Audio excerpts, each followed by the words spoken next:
Taste the Daily.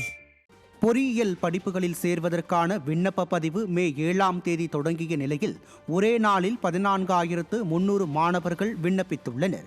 அண்ணா பல்கலைக்கழகம் உள்பட அரசு மற்றும் அரசு உதவி பெறும் பொறியியல் கல்லூரிகள் மற்றும் சுயநிதி பொறியியல் கல்லூரிகளில் நடப்பாண்டிற்கான மாணவர்கள் சேர்க்கையை ஒட்டி இணையதள வாயிலாக மாணவர்கள் விண்ணப்பித்து வருகின்றனர். ஜூன் 6ஆம் தேதி வரை TNEAonline.org என்ற இணையதள வழியாக மாணவர்கள் விண்ணப்பித்து வரும் நிலையில் புதிதாக தொடங்கப்பட்ட 11 அரசு பொறியியல் கல்லூரிகளில் உள்ள 720 இடங்களுடன் மொத்தம் 2,42,951 இடங்களில் சேர்க்கைக்கான வாய்ப்பு ஏற்படுத்தப்பட்டுள்ளது.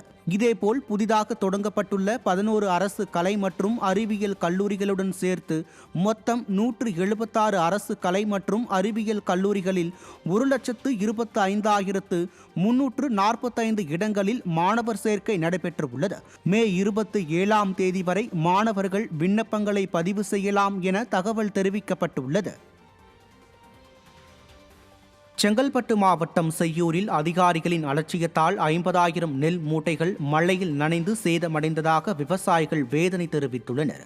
செய்யூர் தொகுதிக்கு உட்பட்ட பகுதிகளில் செயல்பட்டு வரும் 35 நெல் கொள்முதல் நிலையங்களுள் பலவற்றுக்கு கட்டடம் இல்லாததாலும் அதிகாரிகளின் அலட்சியம் காரணமாகவும் சுமார் 50,000 நெல் மூட்டைகள் மழையில் நனைந்துள்ளதாக விவசாயிகள் வேதனை தெரிவித்துள்ளனர். மேலும் விடியா ஆட்சியின் மற்றொரு அவலமாக முகுந்தகிரியில் செயல்படும் அரசு நேரடி நெல் கொள்முதல் நிலையத்திற்கு மின் இணைப்பு இல்லாத காரணத்தால் மின்கம்பத்தில் இருந்து மின்சாரம் திருடப்படுவதாகவும் அப்பகுதியினர் தெரிவித்துள்ளனர்.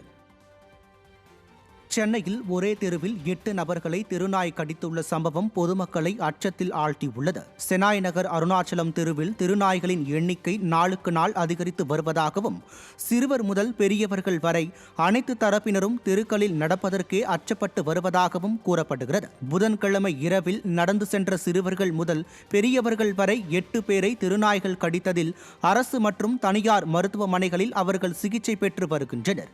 தெருநாய்களை கட்டுப்படுத்த கோரி மாநகராட்சி அதிகாரிகளிடம் புகார் கொடுத்தும் ஒரு நடவடிக்கையும் எடுக்கப்படவில்லை என்று பொதுமக்கள் குற்றம் சாட்டினர். விடியா ஆட்சியின் முதல்வர் தெருநாய்கள் தொல்லை குறித்து தலைமை செயலகத்தில் ஆலோசனை நடத்தி உத்தரவுகள் பிறப்பித்த நிலையிலும் அவருக்கு கூட கட்டுப்படாமல் மாநகராட்சி அதிகாரிகள் மெத்தனமாகவே உள்ளதாகவும் விமர்சனம் எழுந்துள்ளது.